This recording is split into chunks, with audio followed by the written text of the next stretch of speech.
Okay, lesson 14, the second Kriya exercise, described in the Hatha Yoga Pratipika chapter 2, starting with Sutra 26.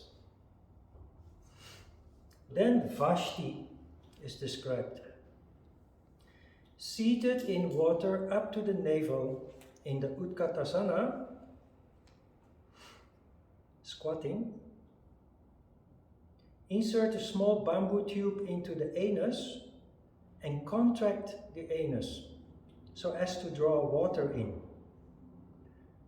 Shake it and then expel it. Such washing is Vasti.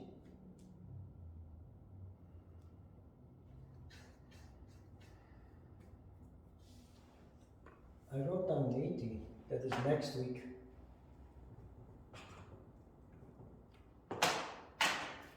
Vasti.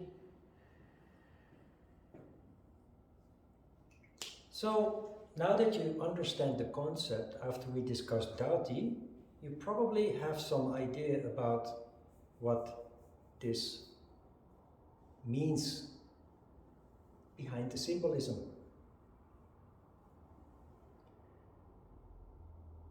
You have these retreats where spiritually inclined people tend to go when they have some free time.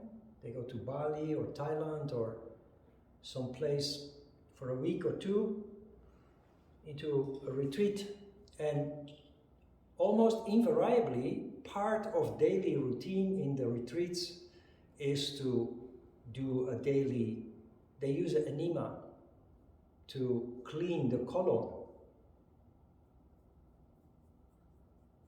thinking that that is kind of Vasti. An enema is a medical tool that is only used when there is constipation or when the colon has to be completely empty from feces to receive a certain kind of medical treatment or procedure. Using it on a daily basis is harmful because it removes also the protective layer that keeps your colon healthy. This applies also to Dhauti, by the way. If you swallow a piece of cloth, it will remove the mucus in the throat, the esophagus, also in the stomach. And this mucus is very important in protecting especially your stomach, because there is acid in your stomach that would otherwise burn holes into the stomach wall. So it's harmful, and I think it is pretty painful actually. If you do it once, it will become increasingly painful when you repeat it. And not only that, that mucus layer is produced by glands that become hyperactive if you continue to remove that layer of mucus. The glands, not understanding what's happening, will go into overdrive to produce a new layer of mucus. If you understand what yoga is about, which is about balance, it's about healing, but it's very much based on the practice of non-violence, you understand that if you do these kind of things, you do the opposite of what yoga intends to achieve. So bells should start ringing and you should start asking skeptical questions when confronted with these kind of techniques, when taken literally from the text. What you're really doing here is again an exercise in creative imagination. Sucking up water through the anus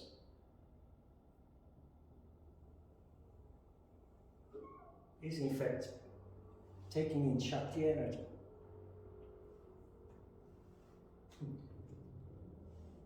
Interesting part in the text is that you then shake it and expel. Expel. Can you start to see some logic here? Systematic build-up in where we want to go with the control of energy.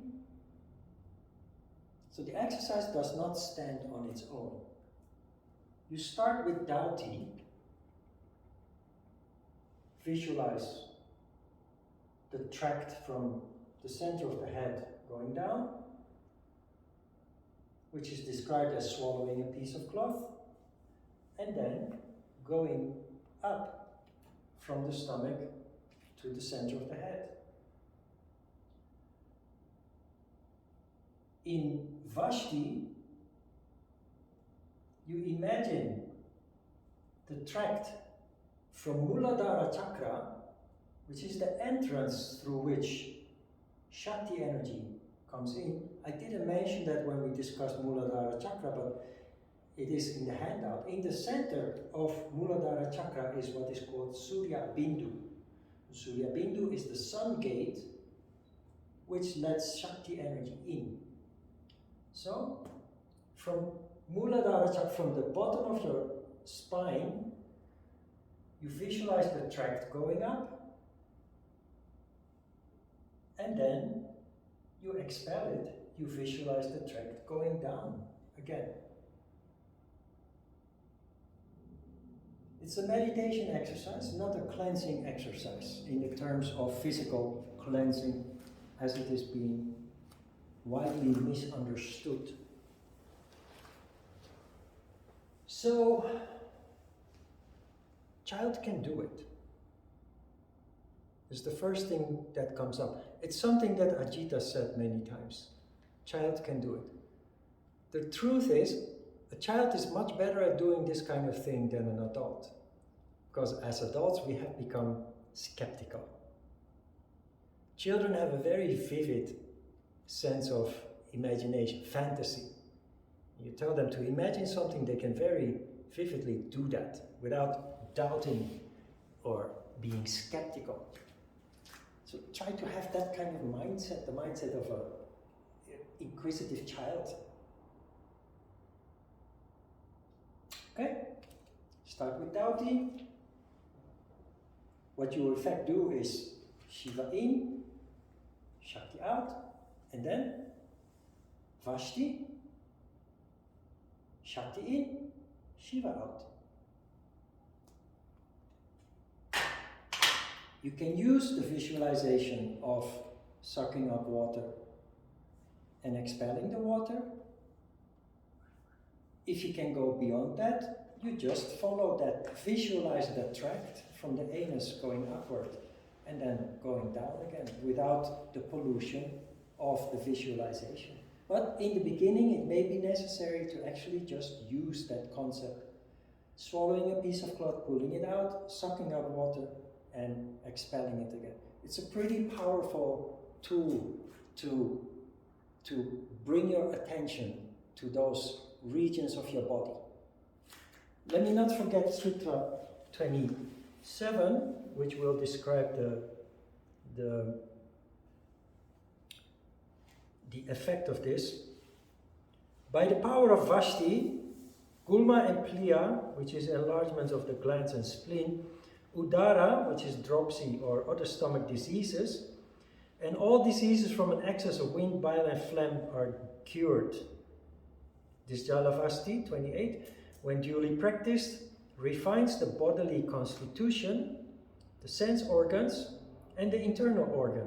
It makes the body bright and increases the digestive power. It destroys all the disorders in the constitution. So in Sutra 27, it indicates that issues related to digestion, to the lower parts of your body, will improve or heal, cure, is the word that they use. But Sutra 28 tells us that it has a profound effect on the health of our tissues, the 7 dhatus that we learned, symbolized by the 7 trunks of the elephant, Ganesha. because it has an impact on your digestion, and the health of your entire body depends on the efficiency of your digestive system. If your digestive system is working well, it takes up a maximum amount of nutrients from the food that you eat. If the digestion is not so good, a small amount of nutrients is absorbed while the rest is simply excreted. So the better the digestion, the better your overall health. So it makes the body bright. It increases the digestive power because your attention is here. You increase and accelerate energy in the lower part of your body, directly influencing digestion, destroying all the disorders in the constitution. But interestingly, it mentions the internal organ, antakarana. Antakarana is not an internal organ, it is an integrated organ. It is in fact an integrated human being.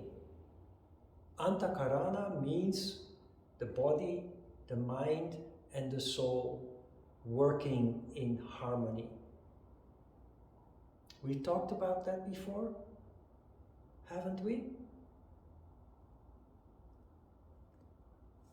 A person who is physically active is generally only physically active, while not mentally.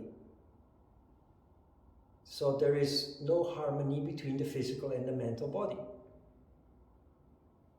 Ancient people were like that. Physically very well developed, strong, but mentally no presence, no intellect. The modern human being is the opposite because of compulsory education. So you have a very strong mental presence, but there are many people who are already at a young age suffering from physical weakness because the focus is entirely on the mental development, intellectual development, education. So there is always an imbalance. We're either active on the physical level or on mental level, but not on both at the same time. Now we know that the spiritual, you have the physical, mental, spiritual body, the soul. Spiritual body comes into existence, starts to manifest only when there is a balance between the physical and the mental body.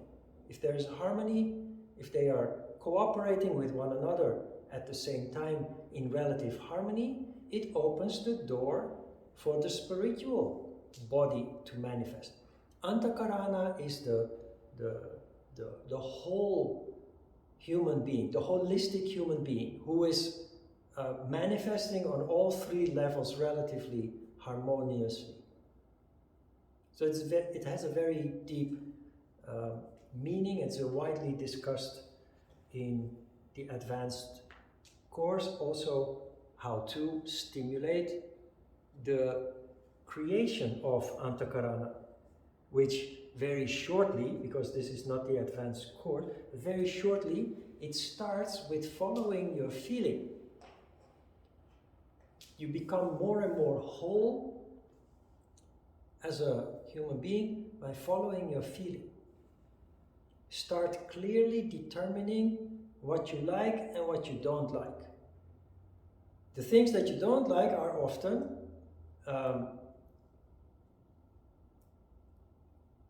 duties and responsibilities, things that we haven't really chosen, but are part of daily life. Things that make you enthusiastic are things that need to be pursued, preferably. But that does not mean that you can throw away your duties and responsibilities. That would not be a pure thing to do. That would be a very selfish thing to do. So how do you deal with that as a yogi? Because everything is energy. If you perform your duties and responsibilities with great resistance and negative feelings towards it, you become counterproductive. How do you deal with that? How do you turn that into a positive? by putting it into the light of your goals towards the future. The things that you have to do today do not stand on themselves, on their own. You have to perform your chores, you have to perform your responsibilities and duties, because that is where you are at this moment in your life. You may not like to do them, but when you start to see the whole picture, you start understanding it is part of the process that you are in, and it is preparing you for a future where you want to be where you want to be further down the road. And this totally changes the chemistry of engaging in responsibilities, in duties, in chores that you actually feel resistance with. Can you follow this a little bit? Because the things that you want to achieve further down the road require preparation, require maturing, require growth. And the things that you keep yourself busy with today, if you approach them in the way that we, in a constructive way, constructive, positive way, as yoga promotes, it is in fact laying the foundation for your future achievements, manifesting your dreams and wishes further down the road, which is a process of decades. That is all related to Antakarana. Because everything is energy. If you engage in negative things without taking control mentally, you basically destroy yourself and you destroy everything that you're trying to build up with yoga. When you focus on positive things, energy expands and accelerates, which is important for our goal of functioning in the crown chakra. But life doesn't exist out of things that we like only. So we have to focus on things that make us, that inspire us, that make us enthusiastic, passionate, the higher emotions, but we have to have a constructive and positive approach to the things that we kind of must do, but don't really like to do. We must not allow that to disturb the path that we are on. Can you see this a little bit? That's Antakarana. Antakarana is becoming whole again, but you must be alert to those things that actually cause most people to not be in that holistic condition. Okay? For now,